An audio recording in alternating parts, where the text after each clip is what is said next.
కదాచిత్ శంకరాచార్య కాశ్యాం ప్రతి పురీం జయౌ. ఒక రోజున కాశీలో గంగలో స్నానం చేసి తన ఆశ్రమానికి బయలుదేరి వెళ్తున్న సందర్భంలో చండాల రూపిణం దృష్ట్వా గచ్చ గచ్చేతి చాబ్రవీత్. ఓ చండాలుడు బాగా తప్పదాగి కళ్ళుకుండా భుజాన పెట్టుకుని కుక్కలను ఎమ్మట పెట్టుకుని తూలుతూ వస్తూ ఉన్నాడు చండాలుడు. ఆ విధంగా వచ్చేటువంటి అతను చూసి గచ్చ గచ్చ తప్పుకో తప్పుకో అని చెప్పి అంటూ ఉన్నాడు శంకరాచార్యుల వారు. బాగా చక్కగా ఆయన స్నానం చేశాడు, ఈ బుధరేఖలు దిద్దుకున్నాడు, పట్టు వస్త్రం ధరించాడు, శుచిర్భూతుడే గంగా స్నానం చేసి తన కుటీరానికి పోతున్న సందర్భంలో చండాలుడు ఎదురు రావటంతో ఆయన ఆకారం చూసి తప్పుకో తప్పుకోమని చెప్పని అంటూ ఉంటే ఆ మాటలు విన్నటువంటి ఈ చండాలుడు అంటున్నాడు, అన్నమయాత్ అన్నమయాత్ అథవా చైతన్యమేవ చైతన్యాత్ యతివర దూరీకర్తుం కిం వాంఛసి గచ్చ గచ్చేతి చాబ్రవీత్. అన్నమయాత్ అన్నమయాత్, అయ్యా నువ్వు దూరంగా పో అని చెప్పి అంటున్నావు కదా, నువ్వు దూరంగా పొమ్మంటున్నటువంటిది ఏ వస్తువు? దేహమున ఆత్మన? దేహం దూరంగా పోయే పక్షంలో నీ శరీరము అన్నమయ కోశమే, నా దేహము అన్నమయ కోశమే. అన్నమయము అంటే తల్లి తండ్రి భుజించేటువంటి యొక్క ఆహారం తల్లి యందు శోణితముగా పురుషుని యందు శుక్లముగా ఏర్పడితే ఆ రెండింటి యొక్క సంయోగం చేత పిండం అనేది ఏర్పడుతుంది. అన్నరసము చేత ఏర్పడేటువంటి యొక్క వాటి నుంచి పిండం ఏర్పడుతుంది. ఆ పిండము కూడా స్త్రీ భుజించేటువంటి యొక్క ఆహారాన్ని నాభిద్వారము గుండగా తీసుకుని ఆ దేహం పెరుగుతుంది. నవమాసాలు పూర్తయిన తర్వాత ఈ భూమి మీదకు వచ్చి అన్నాన్ని తినే దేహం పెరుగుతుంది. అన్నం పెట్టకపోతే దేహం క్షీణిస్తుంది. చివరకు అన్నానికి హేతువై ఉన్నటువంటి యొక్క భూమిలో ఈ దేహం కలిసిపోతుంది. ఎవరి శరీరమైనప్పటికీ కూడా ఎంత బాగా ఆ దేహాన్ని పోషించుకున్నా చూసుకున్నా కాపాడుకున్నా ఏదో పూట ఆ శరీరాన్ని మట్టిలోనే పెట్టేయాల్సి ఉంటుంది. కనుక అన్నమయమై ఉన్నటువంటి యొక్క ఈ దేహాన్ని తప్పుకోమని చెప్పంటున్నావా అని ప్రశ్న వేశాడు. అథవా చైతన్యమేవ చైతన్యాత్, ఒకవేళ చైతన్యాన్ని తప్పుకోమని చెప్పంటున్నావా? రెండే ఉన్నాయి వస్తువులు, ఒకటి చైతన్యం, ఒకటి దేహం, పార్థివ దేహం, పాంచభౌతిక దేహం. కనుక నీది పాంచభౌతిక దేహమే, నాది పాంచభౌతిక దేహమే. ఈ యొక్క మాంసపిండమై పరిణామశీలమై నశ్వరమై మృణమయమై ఉన్నటువంటి దేహాన్ని తప్పుకోమని చెప్పంటున్నావా, లేకుంటే ఆత్మ చైతన్య వస్తువుని తప్పుకోమంటున్నావా అని చెప్పని ఆయన ప్రశ్న వేస్తూ ఉన్నాడు. ఇక్కడ మనకి అర్థమయ్యే విషయం ఏంటంటే శంకరాచార్యుల వారే దీన్ని రాసినప్పటికీ కూడా సాధారణంగా లోకంలో ఎంత ఎదిగినప్పటికీ కూడా వ్యక్తిలో దేహము యొక్క సంబంధ భావన పాలు. ఎంత ఎదిగినప్పటికీ కూడా ఈ దేహంపై ఉన్నటువంటి అభిమానం, ఈ దేహ సంబంధ భావన అనేటువంటిది ప్రతి ఒక్క వ్యక్తిని కూడా పట్టి పీడిస్తూనే ఉంటుంది.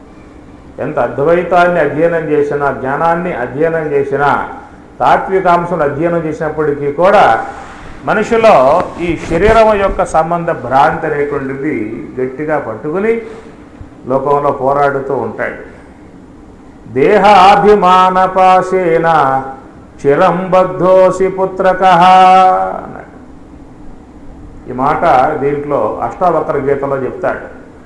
దేహాభిమానపాశేన, ఈ దేహ సంబంధమై ఉన్నటువంటి యొక్క మమకార పాశముతో లోకలందరూ కట్టుబడి ఉన్నారు.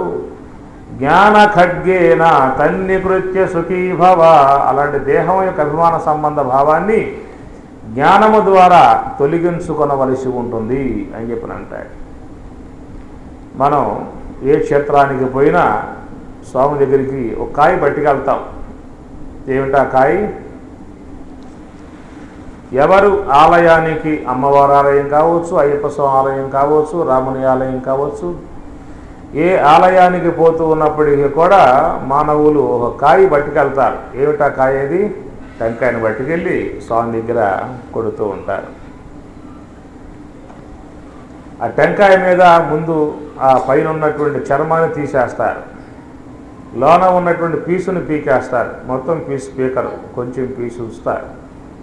టెంకి పగిలిన తర్వాత, టెంకాయ కొట్టిన తర్వాత అప్పుడు ఆ పీసు కూడా తీసేస్తారు. అవునా లేదా?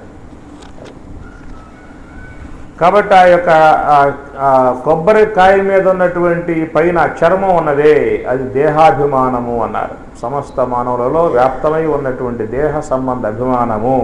గురువులు చెబుతూ ఉన్నారు, నువ్వు దేహం కాదయా, నువ్వు దేహివి, నువ్వు పురుషుడవు కాదు, పురుషోత్తముడవు. నువ్వు శరీరము కాదు, శరీరివి. నువ్వు క్షేత్రము కాదు, క్షేత్రజ్ఞుడవు అని మహాత్ములు చెప్పేటువంటి మాట.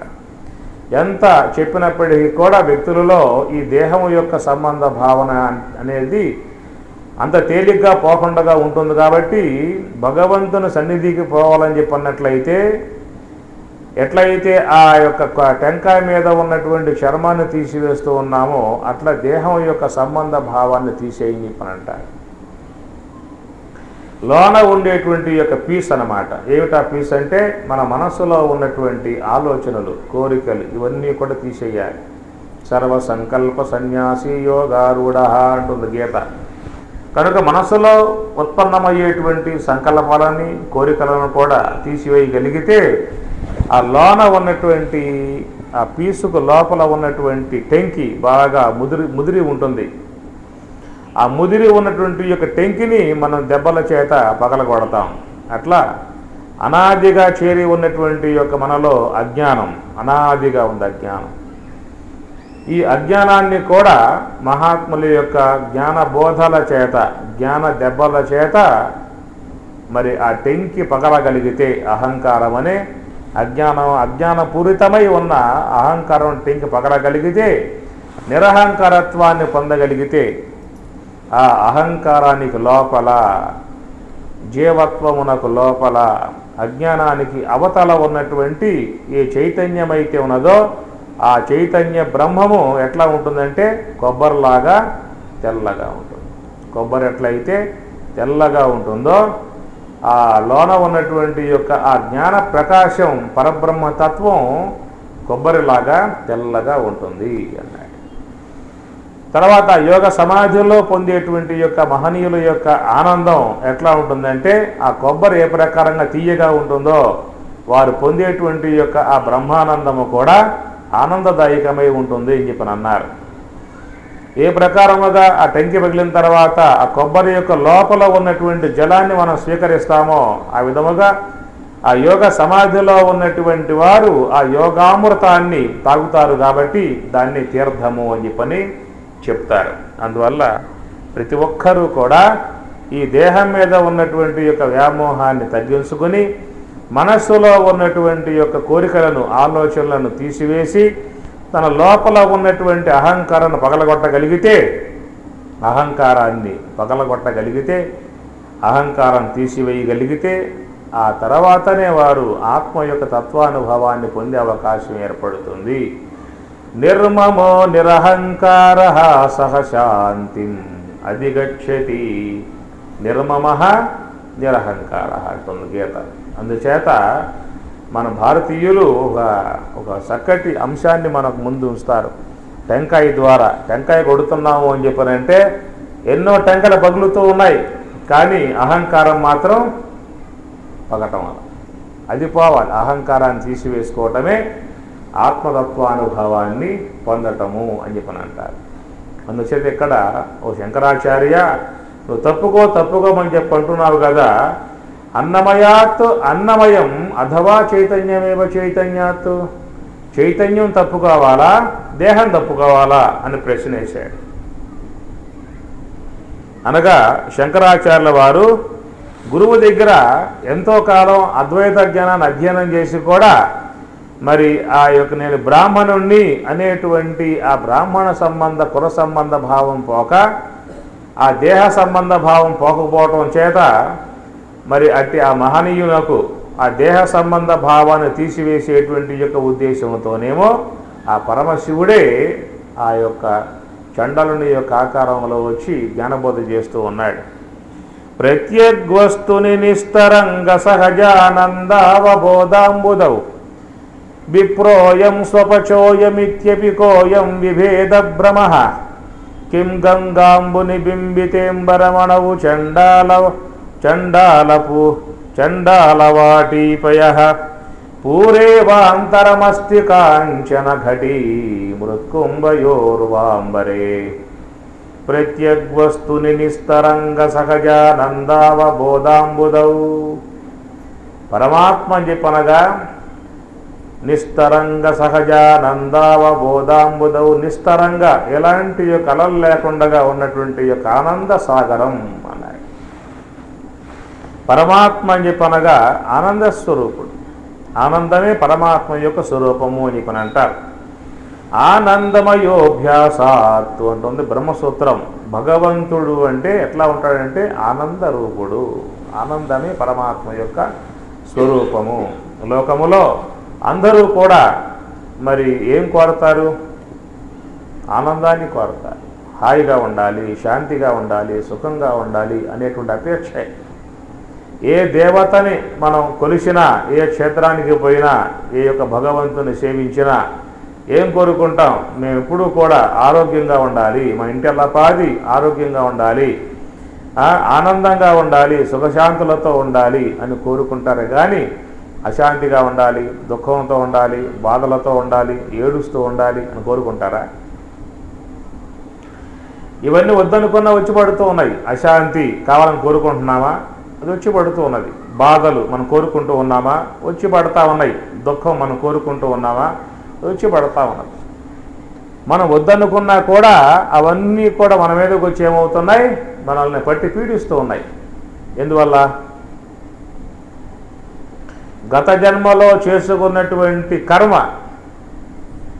ఆ కర్మయే మనకు ఈ దేహరూపకంగా వచ్చింది. కాబట్టి మనం ఈ దేహాన్ని ధరించడం కారణముగా ఆ కర్మ ఈ దేహరూపకంగా బాధిస్తూ ఉంటుంది. లోకంలో దుఃఖం లేకుండా, సమస్యలు లేకుండా, బాధలు లేకుండా ఏ వ్యక్తి లేడు.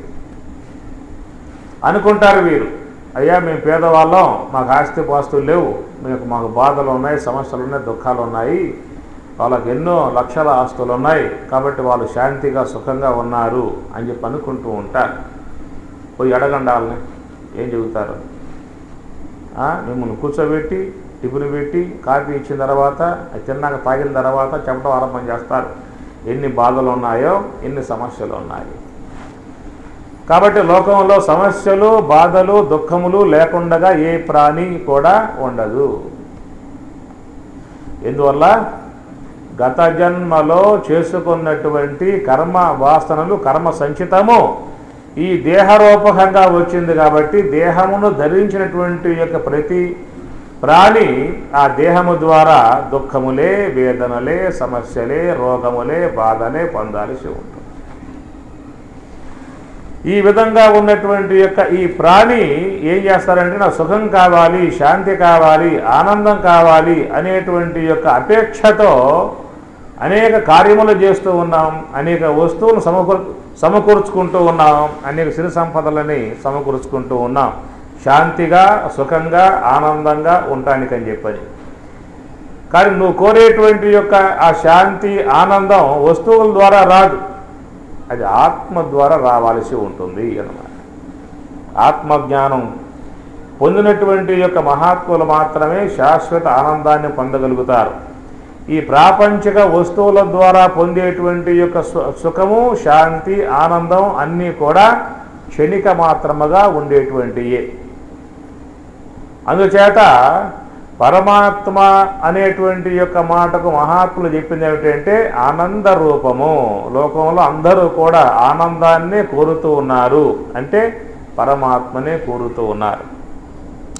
సహజానంద బోధామృతౌ సహజానంద నిస్తరంగ సహజానందావబోధాంబుదౌ. ఎలాంటి అలలు లేకుండా నిశ్చలముగా ఉన్నటువంటి యొక్క ఆనంద సాగరంలో మహాత్ములు మునక వేస్తారు. బ్రహ్మానందవారాసి వాసన ఒక్కింసుక సోకినేని బ్రవినాశం బంధు అంటాడు రాముడు ఆంజనేయ స్వామితో.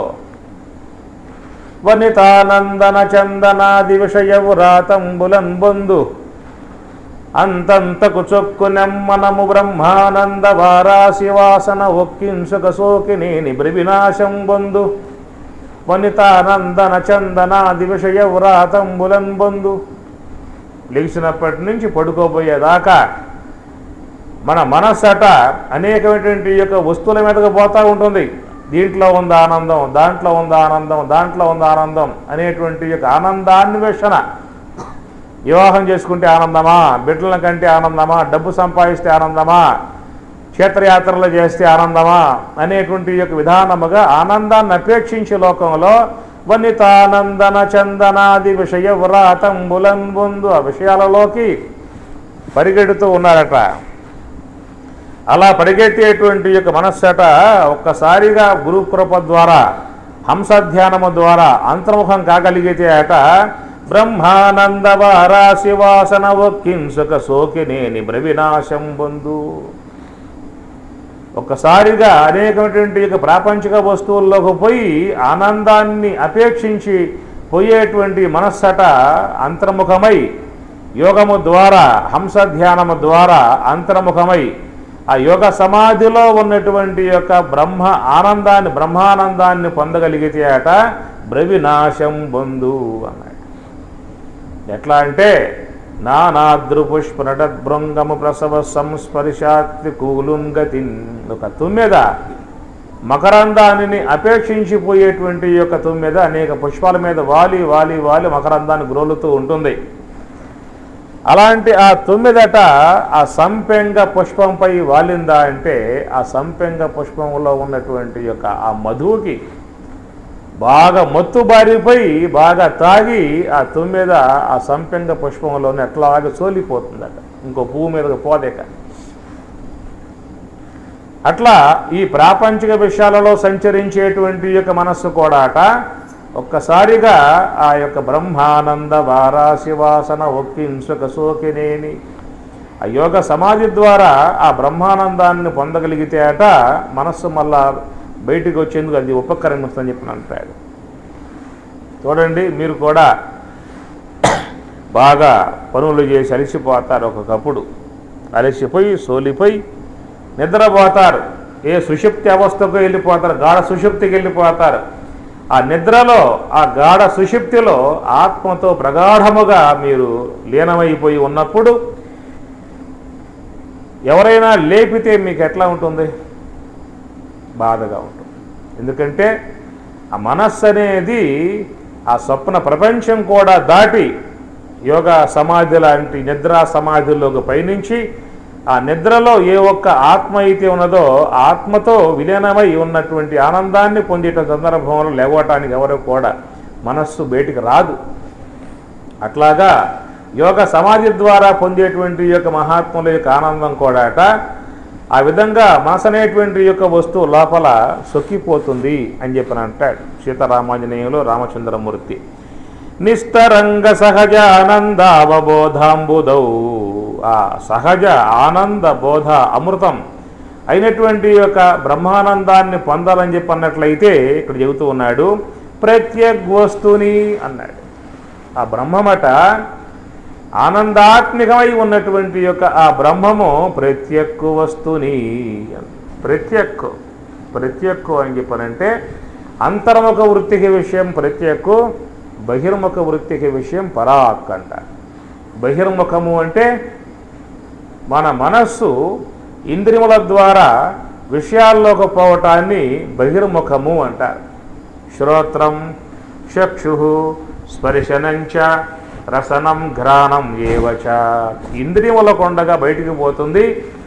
ఈ బయట ఉన్నటువంటి శబ్ద స్పర్శ రూప రసగంధాది విషయ ప్రపంచాన్ని ఆస్వాదిస్తుంది. ఎప్పుడు కూడా నిరంతరముగా మన మనస్సు చేసేటువంటి ఒక పని ఇదే, బయటికి పోవటం, విషయభోగాల్లో మునగటం.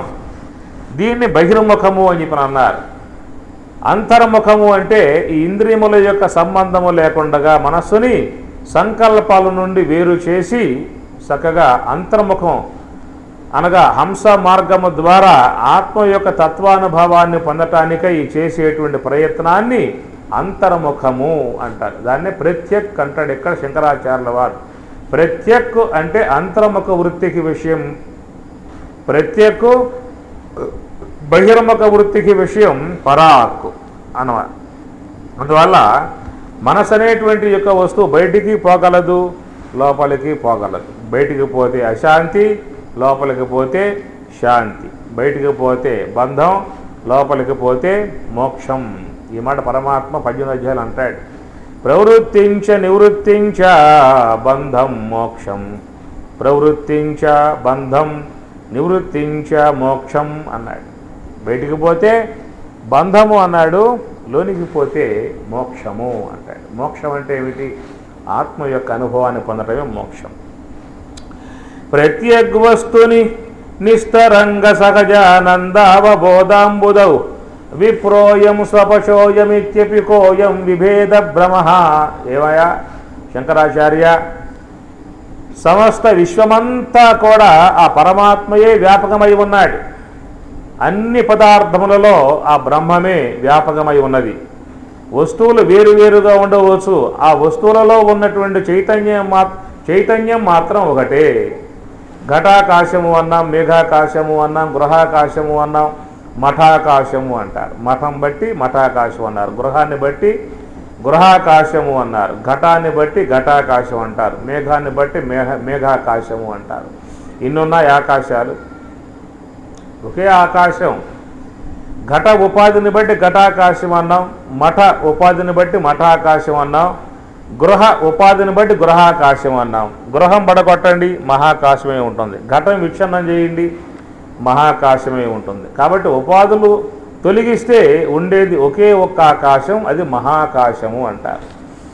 కాబట్టి శాస్త్రాలలో గీతలో కూడా ఈ ఆకాశాన్ని పరమాత్మకు పోలికగా చెబుతారు. యదాకాశ స్థితో నిత్యం వాయు సర్వత్ర గోమహాన్ సౌక్ష్మ్యాత్ ఆకాశం నోపలిప్యతే. పరమాత్మకు ఉదాహరణగా చెప్పాల్సి వస్తే ఆకాశాన్ని చెప్తారు. ఏ విధంగా ఆకాశం అంతటా వ్యాప్తమై ఉన్నదో పరమాత్మ కూడా అంతటా వ్యాపకమై ఉన్నాడు అని. ఏ విధంగా ఆకాశం దేనికి అంటకుండా ఉంటుందో అట్లా పరమాత్మ కూడా దేనికి అంటబడేటువంటి వాడు కాదు. ఏ విధముగా ఆకాశం దేని చేత నశింపబడదో అట్లా పరమాత్మ కూడా నశింపబడేటువంటి వాడు కాదు అని ఇట్లాగా ఆకాశాన్ని ఉదాహరణగా చూపించి పరమాత్మ చెబుతూ ఉంటారు. అలాంటి ఆకాశం గృహాకాశము, మఠాకాశము, మేఘాకాశము, ఘటాకాశము, గృహాకాశం అనేటువంటివన్నీ కూడా ఆయా ఉపాధులను బట్టి అన్ని పేర్లు వచ్చాయే కానీ మహాకాశం మాత్రం ఒక్కటే అని అర్థం. అదే ప్రకారముగా సమస్త శరీరాలలో వ్యాపకమై ఉన్నటువంటి చైతన్యం ఒక్కటే అని అర్థం. విద్యా వినయ సంపన్నే బ్రాహ్మణే గవిహస్తిని సునిచైవ స్వపాకే చ పండిత సమదర్శన అంటుంది గీత. బ్రాహ్మణుని యందు, గోవు యందు, శునకమునందు, ఆ ఏనుగునందు ఉపాధులు వేరుగా ఉన్నప్పటికీ కూడా ఉపహితమై ఉన్నటువంటి చైతన్యం మాత్రం ఒక్కటే అని అన్నాడు. అర్థమవుతున్న మాటలో పండితా సమదర్శన, పండితులై ఉన్నటువంటి వారి యొక్క భావన సమదర్శనము అన్నారు. సమదర్శనం అంటే ఇంటికి బ్రాహ్మడు వస్తాడు, కూర్చోబెడతాం, కాళ్ళు కడుగుతాం, లేదా పూలమాల వేస్తాం, శాలువా కప్పుతాం, తాంబూలం పెడతాం, నమస్కారం చేస్తాం, బాగానే ఉన్నది. మీ ఇంటికి గోవు వచ్చిందనుకో, గోవుకి ఏం చేస్తావు? కూర్చోబెడతావు, పూలమాల వేస్తావు, దానికి కూడా కాస్త అరటిపండు తినిపిస్తావు, తాంబూలం పెడతావు, బాగానే ఉన్నది. ఇంటికి ఏనుగు వచ్చింది, ఏం చేస్తావు అప్పుడు? దాన్ని కూడా పేటేసి కూర్చోబెట్టి కాళ్ళు కడిగి పూలమాల వేసి నమస్కారం చేస్తావా? ఏనుగు కూడా. అంతలో శునకం వచ్చిందనుకో, కుక్క వచ్చింది, దానికి కూడా పేటేసి కూర్చోబెట్టి కాళ్ళు కడిగి పూలమాల వేసి అరటిపండు తినిపించి నమస్కారం పెడతానా?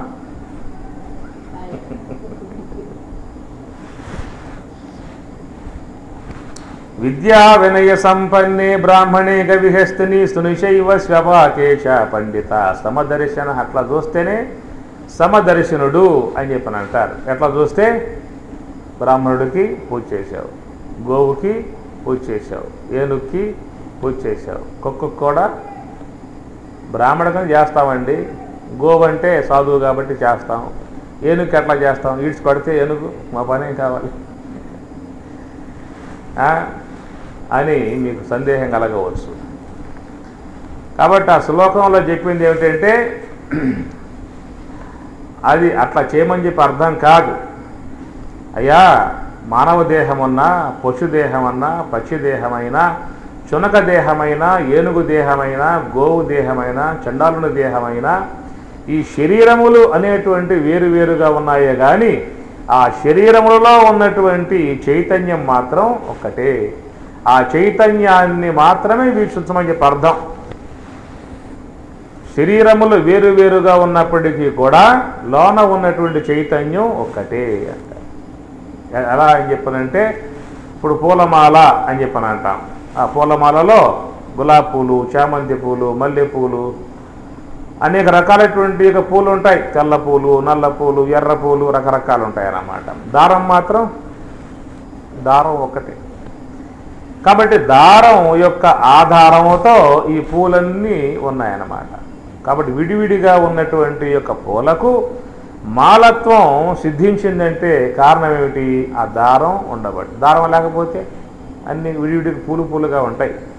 కనుక విడివిడిగా ఉన్నటువంటి యొక్క పూలు ఒక భగవంతునికి నివేదించటానికి, భగవంతుని మెడలో అలంకరింపజేయటానికిగా యోగ్యతను పొందాయని చెప్పినట్లయితే దాంట్లో దారం అనుస్యూతముగా ఏకముగా ఉన్నది కాబట్టి అని అర్థం.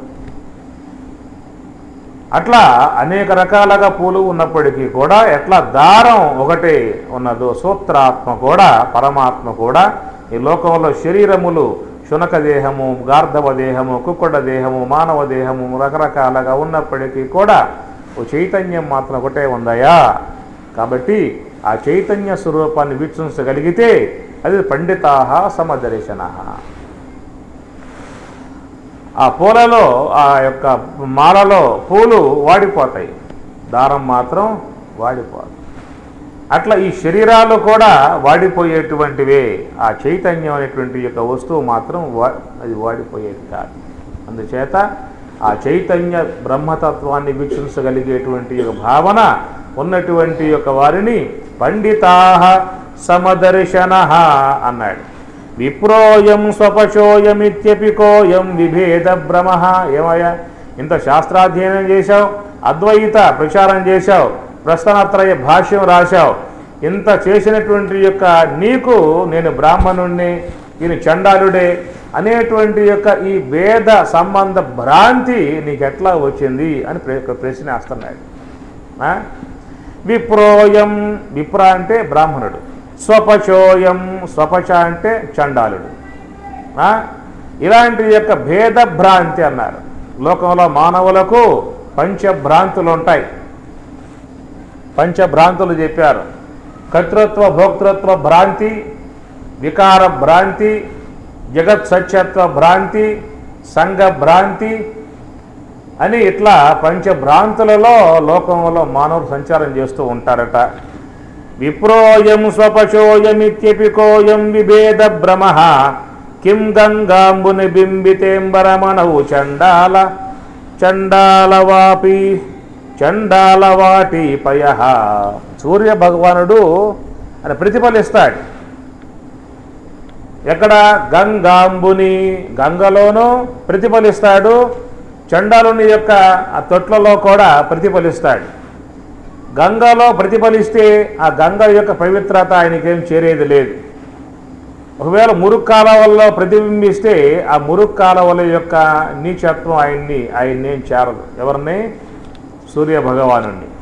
అట్లాగే ఆత్మ కూడా అనేక దేహాలలో వ్యాపకమై ఉన్నప్పటికీ కూడా ఆ దేహ సంబంధమై ఉన్నటువంటి యొక్క దోషములు ఆత్మను అంటవు.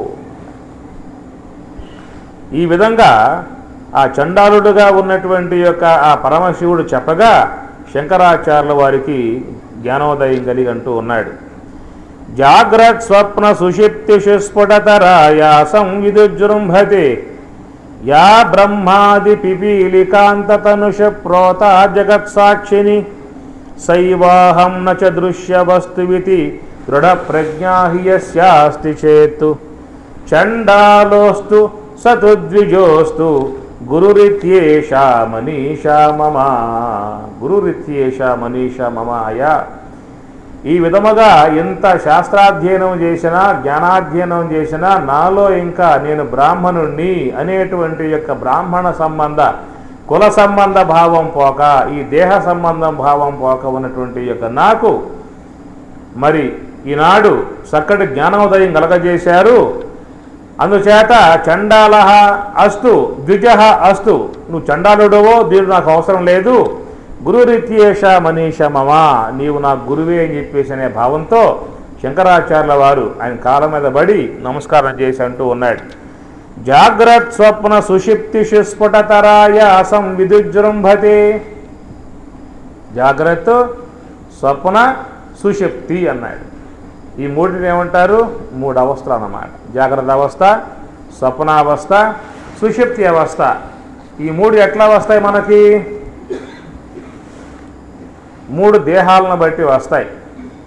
స్థూల దేహాన్ని అనుసరించి జాగ్రత్త అవస్థ వస్తుంది, సూక్ష్మ దేహాన్ని బట్టి స్వప్నావస్థ వస్తుంది, కారణ దేహాన్ని బట్టి సుషిప్తి అవస్థ వస్తుంది. ఏం చెప్పాను? స్థూల దేహం అంటే ఏమిటి? స్థూల దేహం అంటే ఈ శరీరము, ఈ మృణ్మయ వస్తువు, పరిణామశీలమై ఉన్నటువంటి యొక్క వస్తువు. దీన్ని పార్థివ దేహం అన్నారు. పార్థివ దేహం అంటే పృథ్వీ సంబంధం. ఈ శరీరాన్ని బాగా రుద్దితే బంగారం వస్తుందా, ఎండు వస్తుందా? ఎండు వస్తుందా, బంగారం వస్తుందా? ఒకవేళ బంగారం కనుక వచ్చేట్లయితే మనం ఖాళీగా ఉంటామా? మనకెందుకు ఈ నేతలు ఇవన్నీ కూడా? ఒక అరగంట సేపు బాగా రుద్దామంటే దేహాన్ని ఏదో భాగంలో ఒక తులం బంగారం వచ్చినా చాలు, 30,000. ఇప్పుడు తులం ఎంత? ఇప్పుడు బంగారం 30,000. మరి ఇంకా శుభ్రంగా ఎంత హాయిగా జీవచ్చు. కనుక ఈ దేహం రుద్దితే ఏమొస్తుంది? బంగారం వస్తుంది, మట్టి వస్తుంది. ఒకడు తపస్సు చేశాడు, బ్రహ్మ ప్రత్యక్షమయ్యాడు. ఏమిరా తపస్సు చేసావంటే, ఏం మట్టి దేహం ఇచ్చావు, మట్టి దేహం, మాంసదేహం ఇచ్చావు, కొత్త గబ్బు, 3 పూట్ల కడగాలి దేహాన్ని, నాకు ఈ దేహం వద్దని చెప్పిన అన్నాడు. ఏం చేయమంటావురా అంటే, బంగారపు దేహం ఇమ్మని చెప్పిన అన్నాడు. ఏ దేహం? నాకొద్దు, ఈ గబ్బు దేహం వద్దు, ఈ మాంసపిండం వద్దు, ఇది నశించేది ఇప్పటికైనా. బంగారపు గల దేహాన్ని ఇవ్వమంటే, సరే నాయన తపస్సు చేశావు కాబట్టి నీ కోరిక మేరకు బంగారపు దేహాన్ని ఇస్తున్నా అని చెప్పేసి అని వాని దేహాన్ని బంగారపు దేహంగా చేసేసాడు. దగదగా మెరిసిపోతున్న దేహం వాడికి. బంగారపు దేహం, ఒళ్ళంతా బంగారమే, దేహం అంతా బంగారం, కాళ్ళు వేళ్ళు గీళ్ళు మొత్తం అంతా బంగారమే. చక్కగా ఇంటికి పోయాడు, హాయిగా ఏదో ఉంటున్నాడు. ఒక పూట అమ్మగారికి ఇంట్లో వస్తువులు లేవు, కట్టుకుందామా చీరలు సరిగ్గా లేవు, పెట్టుకుందాం నగలు లేవు. ఏం చేసింది? 2-3 ఏళ్ళు తెగొట్టుకుని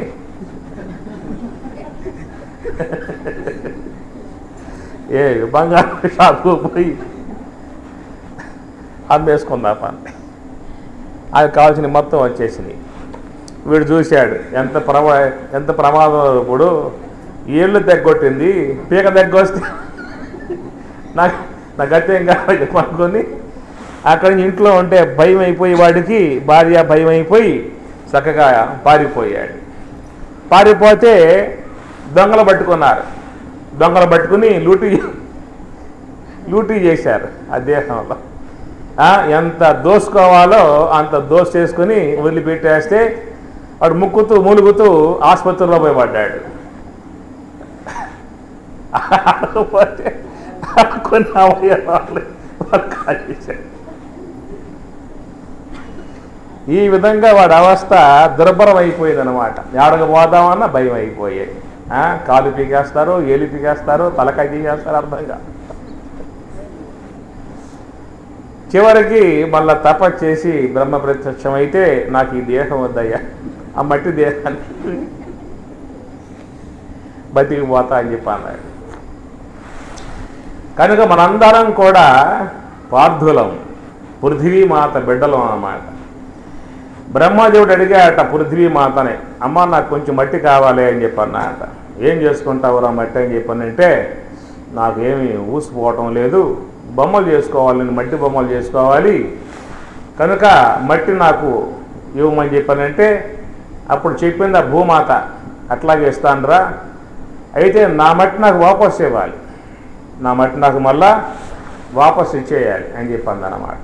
ఆ ఒప్పందం మేరకు బ్రహ్మదేవుడు అప్పటి నుంచి మట్టి బొమ్మల్ని చేస్తూ ఉన్నాడు. ఏవా మట్టి బొమ్మలు? ఏడున్నాయి మట్టి బొమ్మలు? మట్టి శరీరమే మట్టి బొమ్మలు. మట్టి నుంచి వస్తుంది ఆహారం, మట్టితో తయారవుతుంది దేహం, మట్టిలోకే చివరికి పోతుంది. ఎంత బాగా దేహాన్ని కడిగి పౌడర్లు పూసి అత్తర్లు పూసి మంచి దుస్తులు కట్టి పకోడ కారపూస ఇవి బాగా బ్రహ్మాండంగా పెట్టి ఎంత బాగా చూసుకున్నా దాన్ని తీసుకుపోయి లాకర్లో పెట్టుకుంటారా? స్టేట్ బ్యాంక్ లాకర్లో, సిండికేట్ బ్యాంక్ లాకర్లో పెట్టుకుంటారా? మన దేహాన్ని పోయిన తర్వాత ధనవంతుడి దేహం కావచ్చు, పేదవాడి దేహం కావచ్చు, అందరూ కూడా అక్కడ సమానంగా పెట్టేయటమే. సమాన భూమి అన్నమాట. కాబట్టి శరీరము మాంసపిండము అని చెప్పి అన్నారు. ఏమి? ప్రత్యేక వస్తుని నిస్తరంగా జాగ్రత్త స్వప్న సుషిప్తిషు. కాబట్టి జాగ్రత్త అవస్థ ఎట్లా ఏర్పడుతుంది ఇప్పుడంటే, ఈ దేహం స్థూల దేహం, దీన్ని స్థూల దేహము అన్నారు, దీన్ని శరీరము అంటారు. శరీరము అంటే వృద్ధాప్యాదుల చేత క్షీణింపబడేది కాబట్టి శరీరము అని చెప్పి అన్నారు. శ్రు హింసాయా, అందుచేత ఇది పార్థివ దేహము, పృథివీ సంబంధ దేహము అన్నమాట. రెండవది సూక్ష్మ దేహము అంటారు.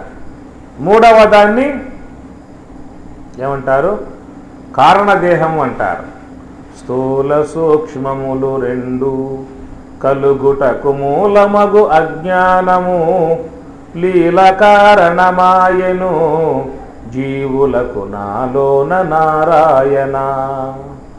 ఈ స్థూల దేహము సూక్ష్మదేహం రావడానికి గల కారణం ఏంటంటే లోనున్న అజ్ఞానం, దాన్ని తమస్సు అంటారు. అందుచేత ఈ లోన ఉన్నటువంటి యొక్క జీవుడు అవిద్య ఉపాధి కలిగి ఉన్నటువంటి ఆ జీవుడు ఈ సూక్ష్మ దేహాన్ని ఎంటబెట్టుకుని సంచారం చేస్తూ ఉంటాడు.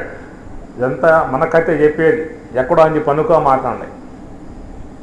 లోన ఉన్నటువంటి జీవ పదార్థం అంటారు. ఆ జీవుడు ఎట్లా అయ్యాడు అంటే అవిద్య ఉపాధిని బట్టి, అజ్ఞాన ఉపాధిని బట్టి వానికి పేరు వచ్చింది, ఏమని? జీవుడు అని. అదే అజ్ఞాన ఉపాధి జ్ఞానం ద్వారా తొలగింపబడితే ఆ జీవుడే దేవుడైపోతాడు అనుకోండి, అది తర్వాత సంగతి. కానీ ఇప్పుడు ఎట్లా ఉన్నాము అంటే జీవాభావం కలిగి ఉన్నాం. అజ్ఞానం అనేటువంటి యొక్క ఉపాధి ఉండటం కారణముగా లోకములో అందరూ కూడా తమస్సు అనగా అజ్ఞానము అనేటువంటి యొక్క పొర లోపల ఉన్నాం అన్నమాట. అజ్ఞానము చేత ఆవహింపబడి ఉన్నాం లోకంలో, అందరూ కూడా అట్లాగే ఉన్నారు. ఆ అజ్ఞానం జీవుణ్ణి ఏ ప్రకారంగా ఆవహించి ఉన్నది అనేటువంటి యొక్క మాటగా పరమాత్మ గీతలో మాట చెబుతాడు. ధూమేనావ్రియతే వహిని యదా దర్శో మలేన చ యదోల్బేనావృతో గర్భ తదా తేనేదం ఆవృతం అన్నాడు. సమస్త ప్రాణులు, సమస్త జీవులు అజ్ఞానం అనేటువంటి యొక్క పొర చేత ఏ విధంగా కప్పబడి ఉన్నారు అనేటువంటి యొక్క మాటకు పరమాత్మ చెప్పేటువంటి యొక్క ఉదాహరణలు 3 చెప్పాడు. ఏం చెప్పాడు? అద్దం మీద ఉన్నటువంటి యొక్క మురికిలాగా, అగ్ని మీద ఉన్నటువంటి యొక్క ధూమలాగా, గర్భములో ఉన్నటువంటి యొక్క శిశువు మీద ఉన్నటువంటి మావిలాగా అన్నాడు. 3 చెప్పాడు ఉదాహరణలో. అగ్ని మీద ఉన్నటువంటి ధూమం అగ్నిని వ్యక్తం కానివ్వదు. అగ్ని వ్యక్తం కావాలంటే బాగా ఓదాలి, లేదా ఇసిన కర్రతో బాగా విసిరితే ఆ పొగ తొలగిపోతుంది, అగ్ని వస్తుంది కదా. అదొక ఉదాహరణ. రెండవది అద్దం మీద ఉన్నటువంటి దుమ్ము మన ముఖబింబం కనబడకుండా చేస్తూ ఉంటుంది. మరి ఆ అద్దం మీద ఉన్నటువంటి యొక్క ఆ దుమ్ము పోవాలంటే ఇసిరితే పోతుందా, ఊదితే పోతుందా? ఏం చేయాలి? రెండింటిలో ఊదిన పాదు, విసిరిన పాదు. ఏం చేయాలి? తుడవాలి. గుడ్డ పెట్టి బాగా తుడిస్తే అది పోతుంది. మరి ఆ గర్భము లోపల శిశువు ఉంటాడు కదా, తల్లి గర్భంలో శిశువు, ఆ శిశువు యొక్క చుట్టూ ఉన్నటువంటి యొక్క మావి అనే పొర ఆవరణం. ఉల్బేన ఆవృతో గర్భ అన్నాడు పరమాత్మ గీతలో. ఉల్బేన అంటే మావి అన్నమాట. ఉల్బేన ఆవృతో గర్భ. మరి ఆ గర్భమునందున్నటువంటి యొక్క శిశువుని కప్పి ఉన్నటువంటి ఆ మావి అనేటువంటి యొక్క పొర విచ్ఛిన్నం కావాలంటే, పోవాలంటే విసిరితే పోతుందా, తుడిస్తే పోతుందా? ఆవరణం ఊస్తే పోతుందా? విసిరినా బాదు, తుడిసినా బాదు. దానికి అదే ఎప్పుడో పరిపక్వత చెంది అది విచ్ఛిన్నం కావాలి, బిడ్డ బయట పడాలి. అదన్నమాట. ఇది పరమాత్మ చెప్పిన గీతలో. ధూమేన ఉరియతే వహ్ని యదా దర్శో మలేన చ యదోల్బేనావృతో గర్భ. ఇట్లా సమస్త జీవులు లోన ఉన్నటువంటి అజ్ఞానం అనేటువంటి యొక్క ఆవరణంలో మునిగి ఉన్నారట. ఎట్లా అంటే ధూమం ఎట్లయితే అగ్నిని కప్పివేసిందో, ఎట్లా అద్దం యొక్క ముఖబింబాన్ని దుమ్ము ఆవహించిందో, ఏ విధంగా గర్భంలో ఉన్నటువంటి శిశువుని మావి కప్పివేసిందో అట్లా కప్పివేసిందట. ఏవయ్యా, లోన ఉన్నటువంటి యొక్క అజ్ఞానం జీవుణ్ణి కప్పివేసింది అనటానికి ఇన్ని చెప్పాలా? 3 ఉదాహరణలు చెప్పాలా? ఒకటి చెప్తే చాలదా మాకు? మేమంత అమాయకులమా? మేమంత అజ్ఞానులకు నీకు కనబడుతున్నామా అని మన కోపం రావట్లా? కోపం రావట్లా? 3 చెప్పాలా మాకు? నువ్వు ఒకటి చెప్పవచ్చుగా. అగ్ని మీద ధూమంలాగా అంటే సరిపోతుందిగా. అద్దం మీద దుమ్ములాగా, గర్భంలో శిశు మావిలాగా ఇన్ని చెప్పాలా మాకు? ఆ చెప్పే వాటిల్లో ఉంటుంది, అర్థం ఉంటుంది. మనం లోపలికి పోవాలి కదా. మనకు ఆ బుద్ధి పనిచేస్తే ఎందుకు చెప్పడం మనకు అర్థం అవుతుంది. లోకములో ఉన్నటువంటి జీవుల యొక్క అజ్ఞానం 3 రకాలుగా కప్పిబడి ఉన్నది. ఒకటేమో ఉత్తమ ఆవరణం, రెండవది మధ్యమ ఆవరణం, మూడవది అధమ ఆవరణం. ఉత్తమ ఆవరణం అంటే అగ్ని మీద ఉన్నటువంటి పొగ.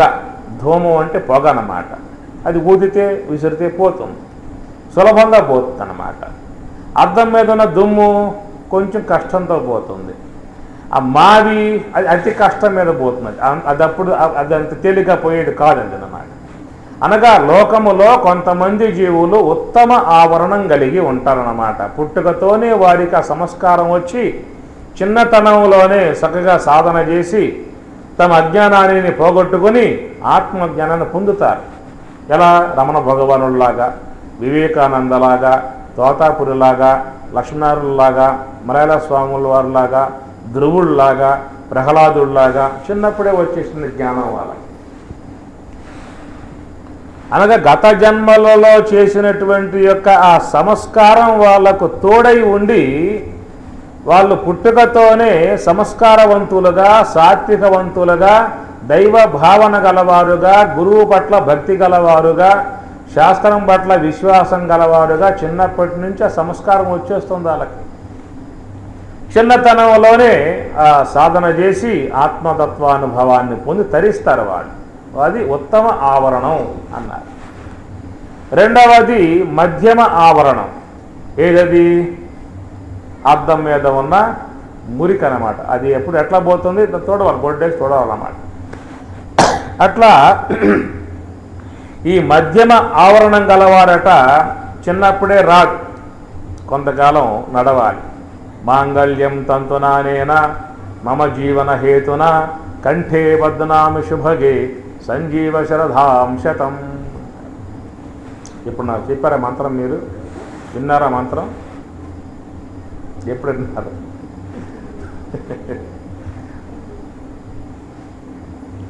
వాస్తవికంగా అసలు చూసినట్లయితే ఈ మంత్రం చెప్పాల్సింది తాళి కట్టేవాడు చెప్పాలి లెక్క ప్రకారం.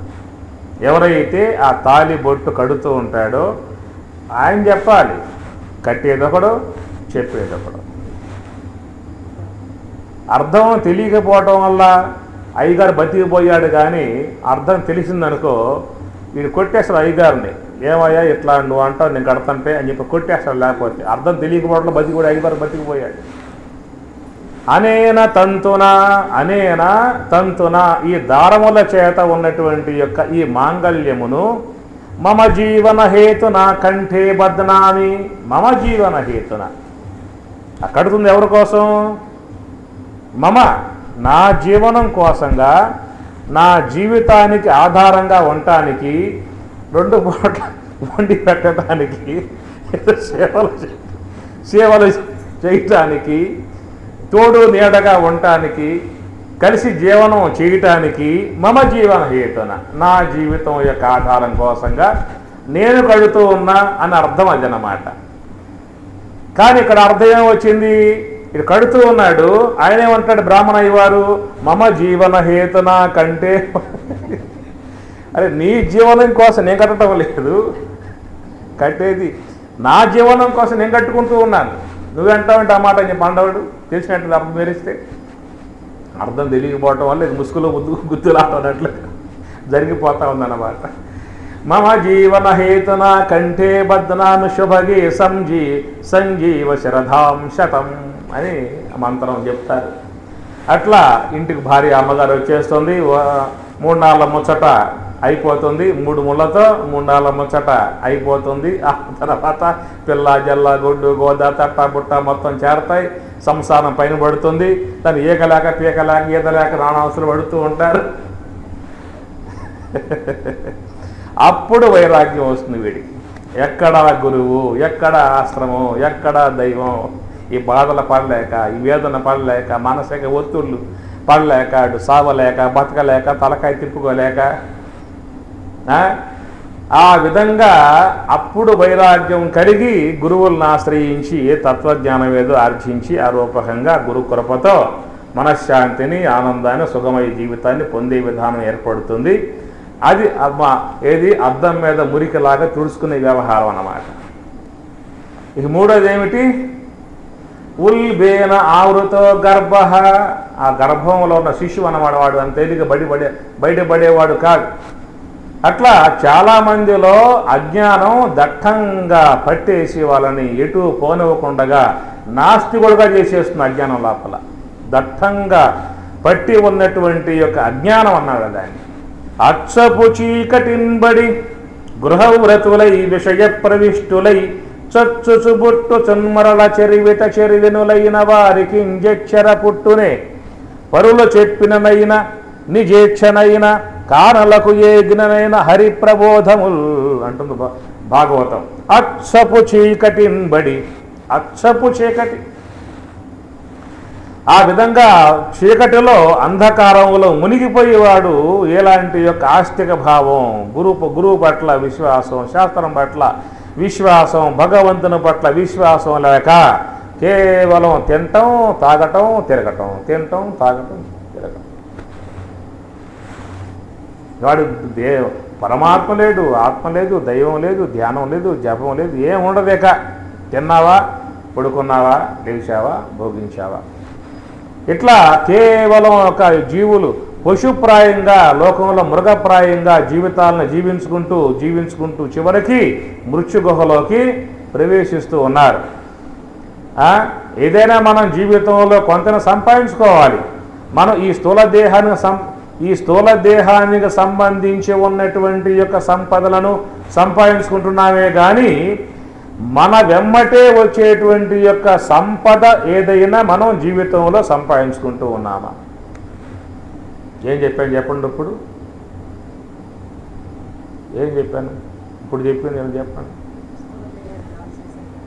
స్థూల దేహానికి సంబంధించిన సంపదలను సంపాదించుకుంటున్నామే కానీ మన వెమ్మటే వచ్చేటువంటి యొక్క సంపద ఏదైనా జీవితంలో సంపాదించుకుంటున్నామా? మన వెంబటే వచ్చేటువంటి, మనం వెంబటే అంటే మనం ఎంతకాలం ఇక్కడే ఉంటాం, భూమి మీద ఉంటామా? 3 నాళ్ళ ముచ్చట అయిపోయే 3 నాళ్ళ ముచ్చట అంటే ఏమర్థమైంది? బాల్యం ఒక ముచ్చట, యవ్వనం రెండో ముచ్చట, వృద్ధాప్యం మూడో ముచ్చట. 4ది ఉందా? 4 ఉందా? అరే బాల్యం పోతే పోయిందిలే, యవ్వనం అన్నా వచ్చింది అనుకోవచ్చు. అరే యవ్వనం పోతే పోయిందిలే, వృద్ధాప్యం అన్నా వచ్చింది అనుకోవచ్చు. వృద్ధాప్యం పోతే పోయిందిలే అనుకుంటే ఏమొస్తుంది? సాగు వస్తుంది, ఇంకొకటి లేదు. ఇక ఒక గ్రామం ఉందన్నమాట.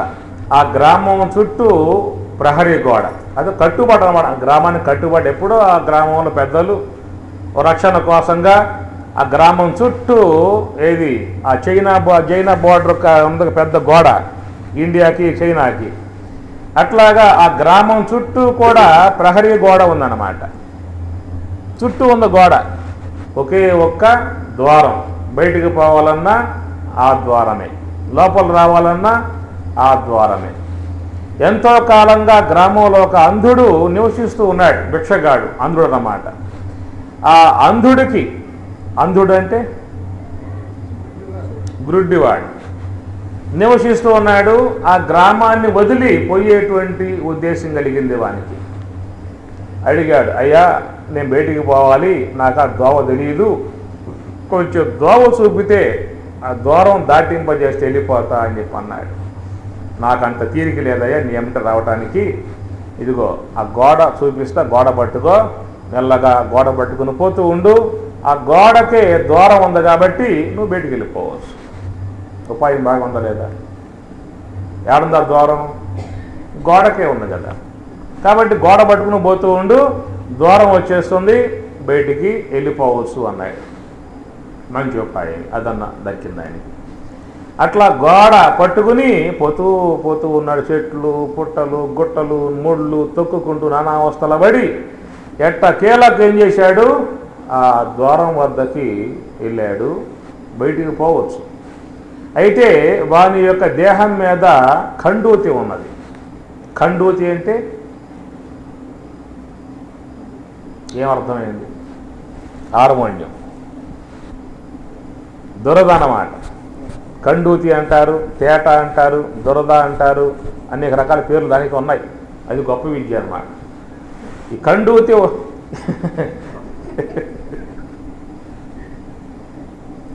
ఈ ఖండూతి ఉన్న వాళ్ళకి ఎట్లా అంటే వాడు బాగా గోగుతాడు. గోకి వేడి నీళ్ళు పోస్తే స్వర్గం కనబడుతుంది వాడికి. అట్లా ఖండూతి ఉండటం వల్ల దాన్ని గోగుతూ 3 అడుగులు వేశాడు, దూరం దాటిపోయింది, గోడ పట్టుకున్నాడు. దూరం పోయే మళ్ళీ గోడ చిక్కించేది. అట్లా గోడ పట్టుకుని అక్కడి నుంచి బయలుదేరైతే చెట్లు, పుట్టలు, ముళ్ళు తొక్కుకుంటూ నానా అవస్థలు పడి తిరిగి ఎప్పుడుకో ద్వారం వద్దకి వచ్చాడు. బయటికి పోవస్తా, వాడి కర్మ ఏమిటో, వాడికి రాగానే వాడికి దురద, ఖండూతి. అది గోక్కుంటూ 3 అడుగులు వేశాడు, దూరం దాటిపోయింది, మళ్ళా గోడ పట్టుకున్నాడు. మళ్ళీ ఏంటి అవస్థ? మళ్ళా పోవడం. ఆ విధంగా మళ్ళీ బయలుదేరిపోతా చెట్లు, పుట్టలు, ముళ్ళు తొక్కుకుంటూ పోతూ ఉన్నాడు.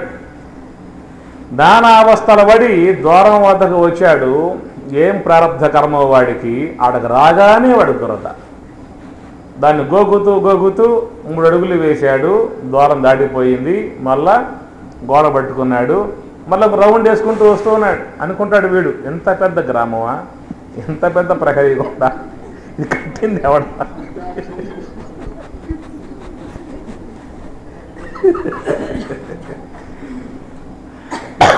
ఎంత పెద్ద గోడ కట్టిన వాడికి జోహార్.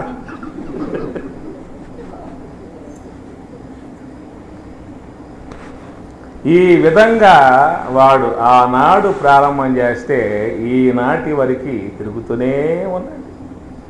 ఈ రోజుకి కూడా, ఇప్పటికి కూడా, ఈ క్షణం వరకు కూడా వాడు తిరుగుతూనే ఉన్నాడు. కాబట్టి మీరు చూశాండి మీరు కావాలంటే. ఎక్కడ వాడు అందరి చూసి వస్తాం కావాలంటే. ఎక్కడున్నాడు వీడు? ఎక్కడే ఉన్నాడు. ఏమిటా పెద్ద గోడ? 83,99,999 రకాలు గల జీవులు, పెద్ద గోడ. ఎన్నున్నాయి జీవులు మొత్తం భూమి మీద? జలచరములు, భూచరములు, కేచరములు, జలములో సంచరించే మత్స్యాదులు, భూమి మీద సంచరించే మానవులు, మృగాలు, లేళ్ళు, కోతులు, గీతులు అన్నీ భూమి మీద సంచరిస్తూ ఉంటాయి. ఆకాశంలో పోయే పక్షులు, ఇట్లా లెక్క పెట్టుకుంటూ పోతే మహాత్ములు చెప్పిన సంఖ్య నేను చెబుతుంది కాదు. 83 లక్షల, తర్వాత 99,900, తర్వాత 99 రకాలన్నమాట. ఏమండి ఇన్ని ఉన్నాయని చెప్పి అంటున్నారు, నిజమేనా? ఎట్లా నమ్మాలి మేము అన్న సందేహం కలగవచ్చు బహుశా మీకు. అలాంటి సందేహం మీకు ఏర్పడితే ఈజీ తెలుసుకోవడానికి, పెద్ద మీకు కష్టమే అవసరం అలా. మీకు టీవీ ఉంది కదా, దాంట్లో డిస్కవరీ ఛానల్ ఒకటి వస్తుంది, ఇంకా 2 వస్తాయి. ఏమిటి ఆ పేర్లు ఏంటాయా? నేషనల్ అదనమాట. ఆ పేర్లు నాకు చూస్తారు, రాసుకోండి మీరు కావాలంటే. మీకు వచ్చే 50 ఛానళ్ళలో ఈ 3 ఉంటాయన్నమాట. ఆ 3 పెట్టుకోండి. మీకు వాడు చూపిస్తాడు సముద్రాల్లో ఎన్ని ఉన్నాయో, భూమి మీద ఎన్ని ఉన్నాయో, ఆకాశంలో ఎన్ని ఉన్నాయో మొత్తం వాళ్ళు చూపిస్తాం. మీరు లెక్క పెట్టుకోవచ్చు కావాలంటే. ఇన్ని ఉన్నాయి ఈ విషయంలో. మనం ఈ దేహంలోకి వచ్చామంటే, ఈ దేహంలోకి రాకముందు అవన్నీ రౌండ్ వేసి వచ్చాం. మనకు తెలియదు. విశ్వంలో సకల ప్రాణులకు కూడా భగవంతుడు మరుగును పెట్టాడు, మరుపు పెట్టాడు. మరుపు అంటే మర్చిపోవటం. గత దేహంలో ఎక్కడ ఉండి ఎక్కడికి వచ్చామనేటువంటి యొక్క విషయం దేహం మారగానే మరుపు వచ్చేస్తుంది అన్నమాట ఈ జీవికి. అట్లా ఈ మానవ దేహంలోకి రావటానికి ముందు మనం ఎంత కాలమానములో పయనించామో, ఎంత కాలంలో పయనించామో, ఎన్ని శరీరములు ధరించామో, ఎన్ని దేహములు వదిలిపెట్టామో మనకు తెలియదు అన్నమాట. అనేక దేహములు ధరించి ధరించి ధరించి ధరించి ఇప్పుడు ఈ యొక్క వర్తమాన కాలానికి ఈ మానవ పార్థివ దేహములో, ఈ శరీరములో ప్రవేశించి ఉన్నామన్నమాట. ఏమిటి శరీరం? ద్వారం.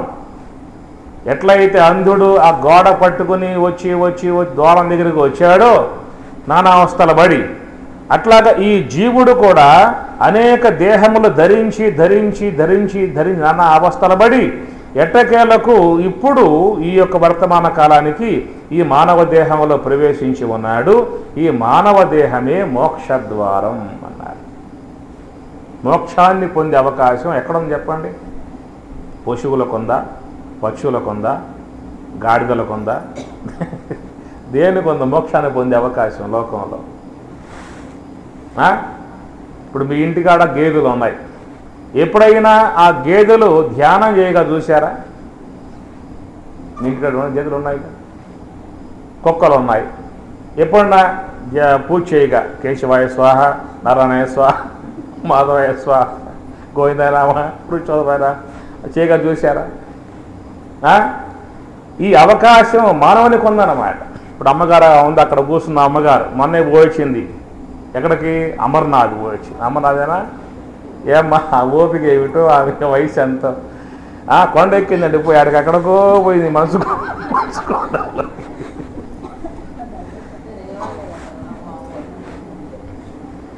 కాబట్టి కాశీకి పోవాలంటే మానవునికి అప్ అండ్ డౌన్ టికెట్లు ఉన్నాయి. పశువులకు ఉన్నాయా? అప్ అండ్ డౌన్ టికెట్లు ఏమన్నా? కాశీకి పోవాలంటే పశువులకి, కుక్కలకి, నక్కలకి ఉన్నాయా? మనిషికి అవకాశం ఉన్నది. నువ్వు జపం చేయాలన్నా, ధ్యానం చేయాలన్నా, పూజ చేయాలన్నా, యజ్ఞం చేయాలన్నా, ధ్యానం చేయాలన్నా, మహాత్ముల ద్వారా తత్వశాస్త్రాధ్యయనం చేయాలన్నా, ఆత్మజ్ఞానం పొందాలన్నా, మోక్షాన్ని పొందాలన్నా, జన్మరాహిత్యం చేసుకోవాలన్నా, ఎవరికి ఏ ప్రాణికి విశ్వంలో భగవంతుడు అవకాశం ఇచ్చాడు చెప్పండి? ఎవరికి ఇచ్చాడు? ఒక మానవునికి మాత్రమే. కాబట్టి మానవ శరీరములో విజ్ఞానము, సుజ్ఞానము, ప్రజ్ఞానము, ఆత్మజ్ఞానం, విచక్షణా జ్ఞానం, సత్యాసత్య జ్ఞానం, నిత్యానిత్య జ్ఞానం అన్ని వనరులు మానవ దేహంలో భగవంతుడు పెట్టాడు. అలాగా ఆ శరీరాన్ని ఉపయోగించుకోవయ్యా, ఎందుకు వచ్చావో, దేనికోసం వచ్చావు, ఏం చేసుకొని వచ్చావు, ఏం చేసుకుంటే మోక్షాన్ని పొందే అవకాశం ఏర్పడుతుందో అనే విషయంగా నీకు తెలియటానికి ఉపనిషత్తులు, భగవద్గీత, బ్రహ్మసూత్రములు, రామాయణము, భారతం, భాగవతం ఇన్ని గ్రంథాలు నీ చేతికి ఆయన అందించాడు.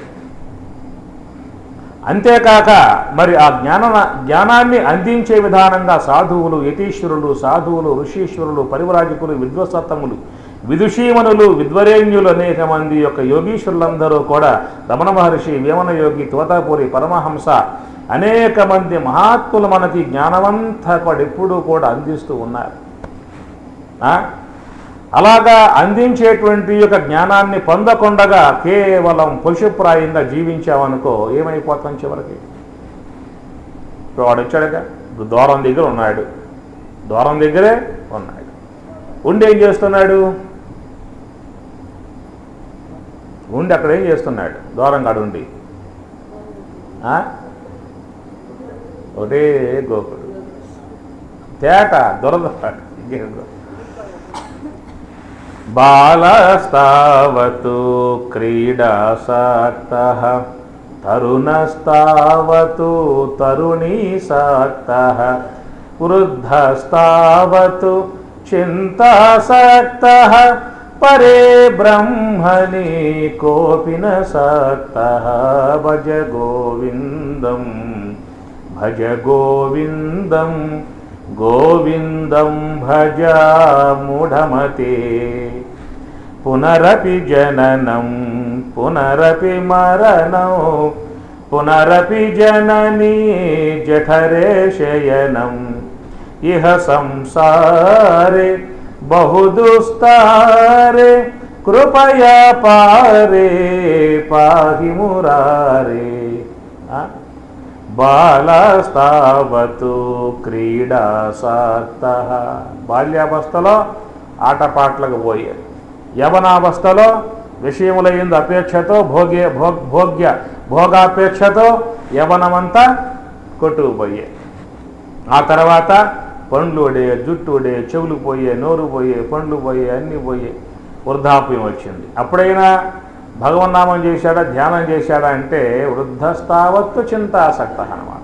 అది పోయే, ఇది పోయే, వాడు పోయే, వీడు పోయే, అది తిరిగి పెట్టి ఇప్పుడు ఏదో గొనుగుడు ఆ ముసలాయన ఖాళీగా ఉన్నాడు. ఆ గొనుగుడు పడలేక వాడు పడలేక ఏం చేస్తారంటే వీళ్ళు వృద్ధాస్త్రాల్లో పడేస్తారు, తీసుకుపోయా పని ఆడదావు నీ సాగు ఏదో అమలుతాను. వృద్ధస్తావతు చింతాసక్తః పరే బ్రహ్మణి కోపి న సక్తః. కాబట్టి ఆ బాల్యావస్థలో ఆటపాట్లకు పోయే, యవనావస్థలో ఈ విషయ భోగాలకు పోయే, వృద్ధాప్యంలో చింతలకు పోయే పరే బ్రహ్మని కోపిన సక్త బ్రహ్మము యొక్క సంబంధ జ్ఞానం, ఆ బ్రహ్మము యొక్క సంబంధ విచారణ, బ్రహ్మము యొక్క సంబంధ ధ్యానం, బ్రహ్మనిష్ట, బ్రహ్మజ్ఞానం ఎప్పుడయ్యేవాడికి. కాబట్టి వాడు ఆ ద్వారం దగ్గర ఉండి 3 అడుగులు వేశాడు, ద్వారం దాటిపోయింది. ఇప్పుడు మనం కూడా ఈ మానవ దేహము అంటే మోక్షద్వారం, మోక్షద్వారే ద్వారపాలాః చత్వారః పరికీర్తితాః శమః విచారః సంతోషః చతుర్దశ సాధు సంగమః అంటాడు వశిష్ఠ మహర్షి రామునితో యోగ వాసిష్టంలో. మోక్షద్వారే ద్వారపాలాః, ఈ దేహమట మానవ జన్మట మోక్షద్వారము అన్నారు. చత్వారః పరికీర్తితాః శమః విచారః సంతోషః చతుర్దశ సాధు సంగమః అన్నాడు. శమః ఇంద్రియ నిగ్రహం కలిగి ఉండాలి, విచారః మహాత్ముల ద్వారా విచారణ చేసి తత్వచింతన చేస్తూ ఉండాలి, సాధు సంగమః మహాత్ములతో ఎప్పుడు కూడా బ్రహ్మజ్ఞానాన్ని వింటూ ఉండాలట. ఈ విధముగా చేసి ఈ జన్మలోనే మానవ దేహంలో ఉండగానే మోక్షాన్ని పొందే అవకాశం గల మానవ జన్మయ్యా, ఆ మానవ జన్మ అంటే మోక్షద్వారము అన్నాడు వశిష్ఠ మహర్షి రామునితో యోగ వాసిష్టంలో.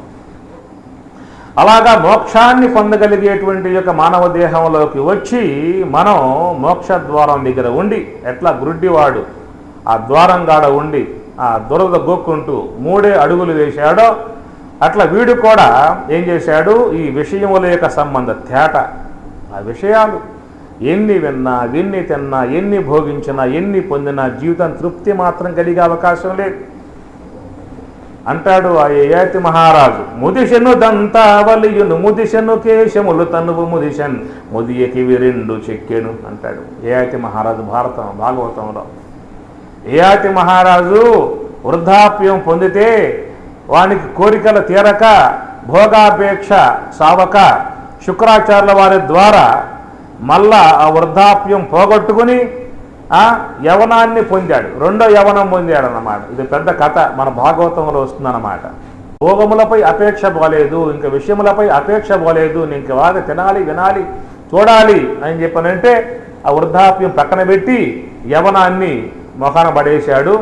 ఆ 2వ యవనాన్ని కూడా పొంది భోగించాడు, సమస్త విషయాలను శీలించాడు. వృద్ధాప్యం వచ్చింది, కానీ విషయముల పట్ల అపేక్ష మాత్రం వానికి పోవాలి. కనుక విషయముల యొక్క అభిరుచిని పొందేటువంటి యొక్క వానికి ఈ దేహం సృష్టింపబడుతుంది. తిని పండ్లు పోయినా తినే ఆశపోదు, విని చెవులు పోయినా వినే ఆశపోదు, చూసి కండ్లు పోయినా చూసే ఆశపోదు. ఎందువల్లంటే లోన ఉన్నటువంటి యొక్క సూక్ష్మదేహం నవ యవనంగా ఉంటుంది. ఈ దేహానికే వృద్ధాప్యం వచ్చి పడుతుందన్నమాట. అది అపేక్ష బోధ లోకంలో మానవులకి.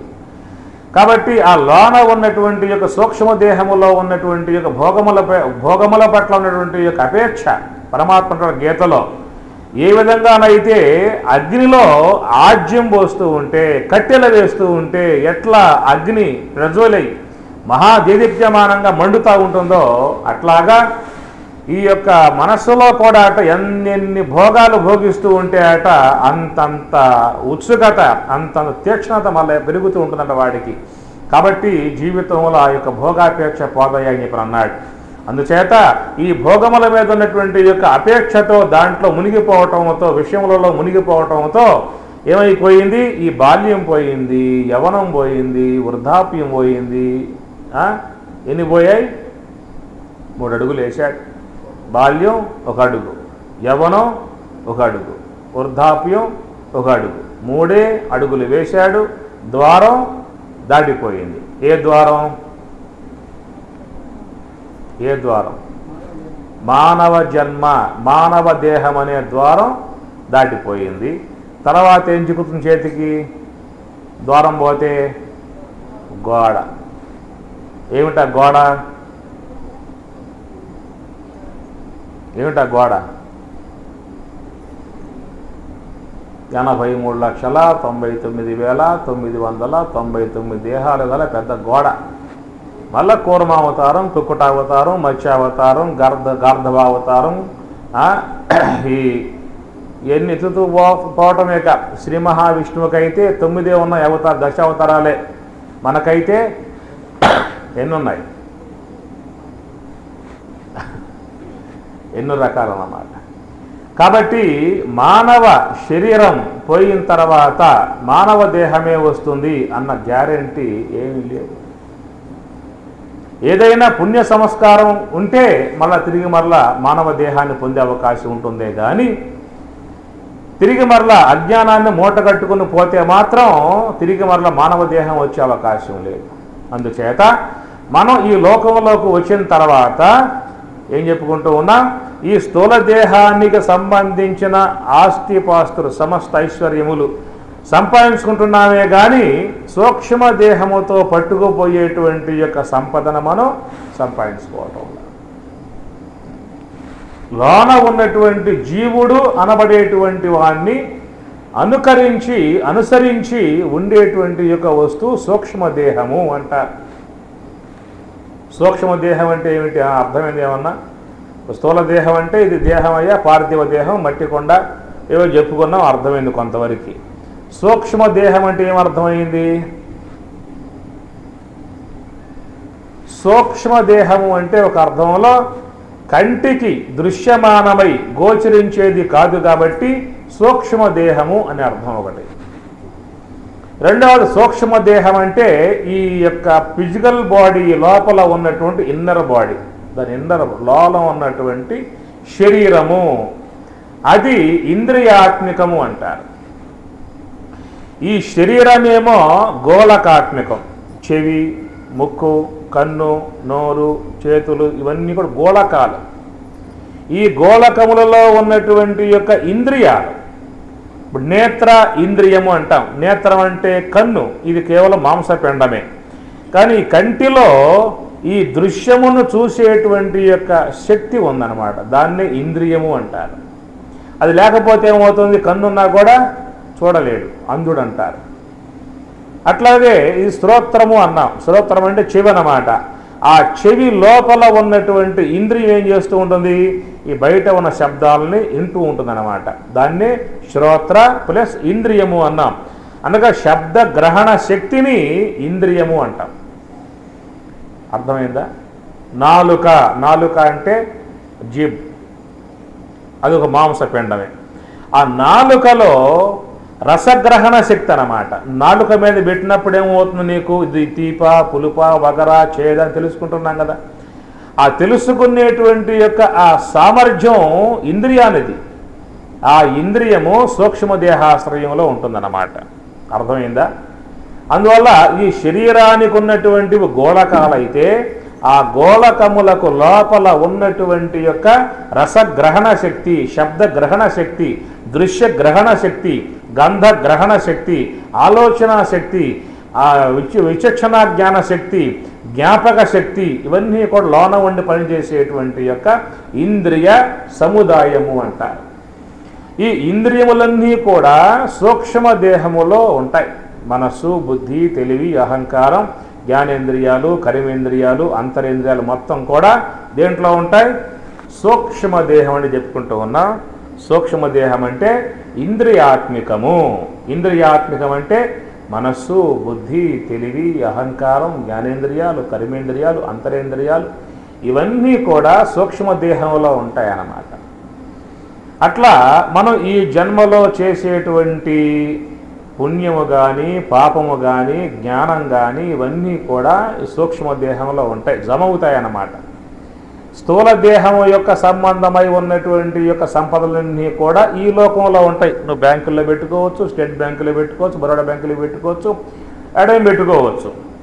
కానీ పుణ్యం ఏ బ్యాంకులో పెడతా, పాపం ఏ బ్యాంకులో పెడతా, జ్ఞానం ఏ బ్యాంకులో పెడతా, నీ సూక్ష్మదేహంలో ఉంటాయి, నీతోనే ఉంటాయి, నీ వెమ్మటే వస్తాయి. కానీ ఇక్కడ పెట్టేటువంటివి మాత్రం నీ ఎమ్మటే ఏవి కూడా రావు. ఒకడు కష్టపడ్డాడు, పైసా పైసా పైసా పైసా పైసా తినో తినకో 1,00,000 రూపాయలు కూడగట్టి సుముహూర్తమున మంచి రోజు చూసుకుని త్రయోదశి ఆ రోజు మంచిదన్నమాట పోయాడు.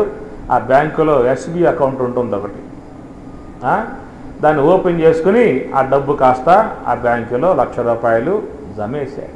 పుస్తకం తెరిస్తే దాంట్లో పుస్తకంలో ఎంత ఉంది, 1,00,000 రూపాయలు అన్నమాట. ఆనందపడ్డాడు. ఇంతలో వాడికి ఏమైపోయింది, పై నుంచి పిలుపు వచ్చింది వాడికి. ఆ పిలుపు ఆపటి రావాలి వాడికి. ఇంకెక్కడి నుంచి పిలుపులు వచ్చినా వాయిదా వేసుకోవచ్చేమో, కానీ పైనుంచి పిలుపు వస్తే మాత్రం దాని వాయిదాలు అనేటువంటివి ఏమి ఉండవు. ఆ పిలుపు రాగానే వెళ్ళిపోయాడు. పోయిన తర్వాత ఆయా లోకాల్లో తాను చేసినటువంటి యొక్క పాపాలకి ప్రాయశ్చిత్తంగా బాగా వాడిని చితగబాది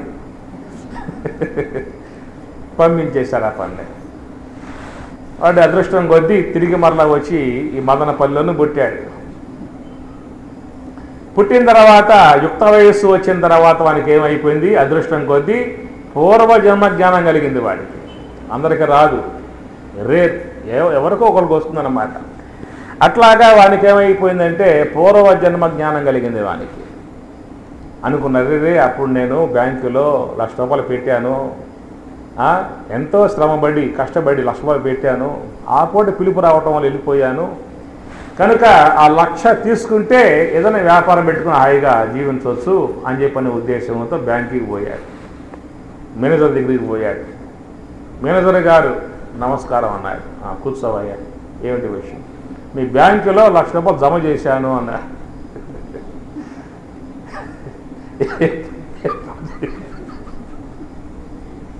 ఎప్పుడు చేసావురా అని చెప్పనంటే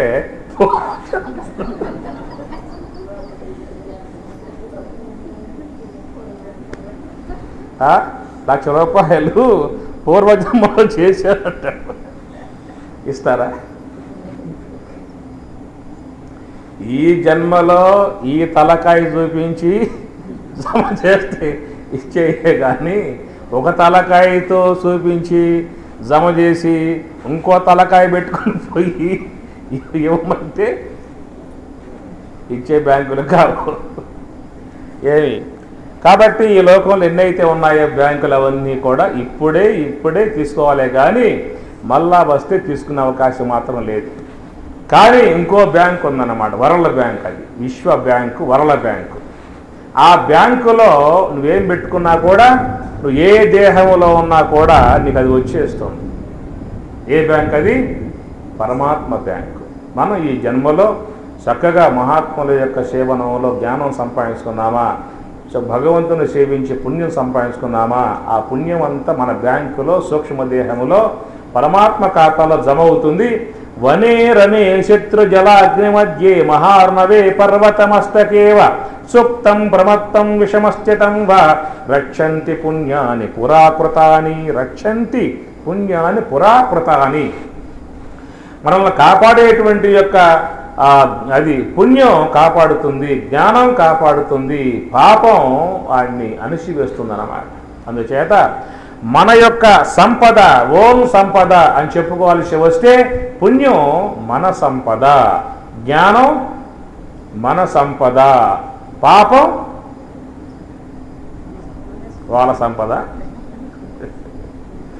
అది కూడా మన సంపదే. పుణ్యం సంపాదించుకుంటే పుణ్యం వస్తుంది, జ్ఞానం సంపాదించుకుంటే జ్ఞానం వస్తుంది. ఏమి మరి పాపం సంపాదించుకుంటే పాపమే వస్తుంది. కాబట్టి ఆ యొక్క సూక్ష్మ దేహము అని చెప్పనంటే ఇంద్రియాత్మికమే కాదు, మనం జీవితంలో సంపాదించుకునేటువంటివన్నీ కూడా ఆ సూక్ష్మ దేహంలో మొత్తం చేరిపోతాయి. కాబట్టి ఆ సూక్ష్మ దేహములో పెట్టుకున్నటువంటి యొక్క సంపదయే నీ సంపద, నీ వెంబటే వస్తుంది. నా పుణ్యం కాపాడుతుంది, జ్ఞానం కాపాడుతుంది, నీకు మంచి శరీరాలు ఇస్తుంది, సుఖమయ జీవితాన్ని ఇస్తుంది, శాంతియుత జీవితాన్ని ఇస్తుంది, నీకు మేలు చేస్తుంది, ఎల్లవేళలా ఆపదల్లో కాపాడుతుంది. ఏది? ఆ పుణ్య సంపద, జ్ఞాన సంపద కాపాడుతుంది అన్నమాట. అందుచేత సూక్ష్మదేహము అని చెప్పుకున్నాం. ఆ సూక్ష్మదేహం కూడా మనతో ఉంటుంది. స్థూలదేహం ఎప్పుడు దాకా ఉంటుంది? ఈ ప్రారబ్ధ కర్మ ఉన్నంత వరకు ఈ స్థూల దేహం ఉంటుంది. ప్రారబ్ధ కర్మ అయిపోయిందా అంటే ఈ దేహం కాస్త పోతుంది. శాశ్వతముగా జీవుడగు నీ వెమ్మటే ఎల్లప్పుడూ అంటిబెట్టుకుని ఉండేటువంటి యొక్క వస్తువు సూక్ష్మదేహం. గుర్తుపెట్టుకోండి. ఆ సూక్ష్మదేహములో మనం గనక మరి పాపాన్ని పెట్టుకున్నామా అది పతనానికి లాక్కుపోతుంది. పుణ్యము జ్ఞానాన్ని పెట్టుకున్నామా ఉన్నత మార్గంలోకి తీసుకుపోతుంది. అందుచేత 4 కోట్ల రెప్పపాటు కాలంలో పోయేటువంటి యొక్క ఈ పార్థివ మాంసపిండము మట్టి దేహము కోసంగా మనం పాటలు పడి లక్షలు లక్షలు లక్షలు లక్షలు కోట్లు కోట్లు కోట్లు ఈ బ్యాంకులు పెడుతున్నాయి. ఈనాడు ఎంత మానవుని యొక్క ఆశ, ఆశ పిశాసి పట్టి గాలి గాలి జనార్దన్ రెడ్డి ఆయన పేరేంటి? గాలి లేక మొత్తం పోగేశాడు. అటు కర్ణాటకనే తోవేశాడు, ఇటు ఆంధ్ర తోవేశాడు, బార్డర్ లేకుండా తీసి పారేశాడు. ఎక్కడ చూసిన ఇంట్లో బంగారపు మంచాలు, బంగారపు కుర్చీలు, బంగారపు గ్లాసులు, బంగారపు ప్లేట్లు, బంగారపు చెంచాలు, అన్నీ బంగారమే. తినే అవకాశం బంగారం ఉన్నట్లయితే ఎంత తిని పారేసి ఉండేవాడు. అయితే అవకాశం లేదు. ఆశా పిశాసి పట్టి వైరాగ్య వాసనల చేరనివదు కాసి పెట్టుచునున్నది నేనేమి చేయుదును నారాయణ. కనుక తాత్వ్యం పట్ల అపేక్ష ఉన్నటువంటి యొక్క మీరు గ్రహించాల్సింది శరీరము రెప్పపాటు కాలంలో ఓడిపోయేదన్నమాట. అంతే. కన్ను మూసాడా అయిపోయాడు. కన్ను తెరిస్తే కదా ఉండేది. నిద్రపోతూ ఉన్నారు. బ్రహ్మాండముగా కళ, స్వప్నం. ఆ స్వప్నంలో బ్రహ్మాండముగా ఈ యొక్క జీవితం అంతా సుఖమయంగా గడిచిపోతా ఉన్నది. ఏమి ఆ సుఖమయ జీవితంగా సకల సంపదలతో ఉన్నటువంటి యొక్క ఆ స్వప్న రాజ్యం ఏమైపోయింది? కన్ను తెరిచాడు, మొత్తం పోయింది. ఉంటుందా పోతుందా? మొత్తం పోయింది. బయట ఉన్నాయి ఇండ్లు, వాకిళ్ళు, భూమి, బుట్ర అన్ని బ్రహ్మాండంగా సకల సంపదలు బయట ఉన్నాయి. ఈ బయట ఉన్నటువంటి సకల సంపదలు కూడా కన్రెప్ప మూశాడు, ఏమైపోయాయి? ముయిడా? కొంతమంది అయితే తెరిచే ఉంటారు, ప్రాణం పోయి ఉంటుంది, అక్కడ చూస్తూనే ఉంటాడు అన్నమాట. ఎవరో పక్క వాళ్ళు వచ్చి అట్లా మూసేస్తారు. ఇంకేం చూస్తాలే కానీ మూసేస్తారు ఆ పని. కనుక కనురెప్ప మూశాడు అంటే ఇవన్నీ ఒళ్ళకు ఏం కట్టుకున్నాము, పెట్టుకున్నాము, దాచుకున్నాము, దోసుకున్నాము, ఈ మొత్తం కనురెప్ప మూసావు అంటే ఈ మొత్తం పోతాయి. కనురెప్ప తెరిచావంటే ఆ లోకం పోతుంది. స్వప్న లోకం ఉంది, అవన్నీ పోతాయి. తెరిస్తే అది పోతుంది, మూస్తే ఇది పోతుంది. కాబట్టి మహాత్ములు చెప్పేది జీవిస్తుండేది శాశ్వతం కాదయ్యా. ఏదైనా శాశ్వతముగా ఉందా అంటే నువ్వు సంపాదించుకున్నటువంటి యొక్క నీ పుణ్యం, నీ జ్ఞానం, మహాత్ములు ఇచ్చేటువంటి తత్వశాస్త్రం, ఇవన్నీ మన జీవితంలో సదా సదా కాపాడేటువంటి యొక్క సంపదలు. కాబట్టి మనం ప్రధానంగా మహాత్ముల యొక్క వాక్యాల మీద విశ్వాసాన్ని, భగవంతుని పట్ల భక్తిభావాన్ని, గురువుల పట్ల పూజ్యభావాన్ని పెంపొందింపజేసుకుని సాత్విక జీవితాన్ని, భక్తి జీవితాన్ని వినమ్రత కలిగి జీవించగలిగితే మన జీవితములు ధన్యమవుతాయని చెప్పని చెప్తూ అలాంటి యొక్క దివ్య జీవితాన్ని, భవ్య జీవితాన్ని, సుఖమయ జీవితాన్ని, ఆనందకర జీవితాన్ని, శాంతియుత జీవితాన్ని, భగవత్కృపా సంబంధ జీవితాన్ని సద్గురుమూర్తి పరమాత్మ మీకు ప్రసాదించుగాక అని చెప్పని కోరుకుంటూ ఓం సహనావవతు సహనౌ భునక్తు సహ వీర్యం కరవావహై తేజస్వినావధీతమస్తు మా విద్విషావహై. ఓం శాంతి శాంతి శాంతి. హరి ఓం తత్సతు.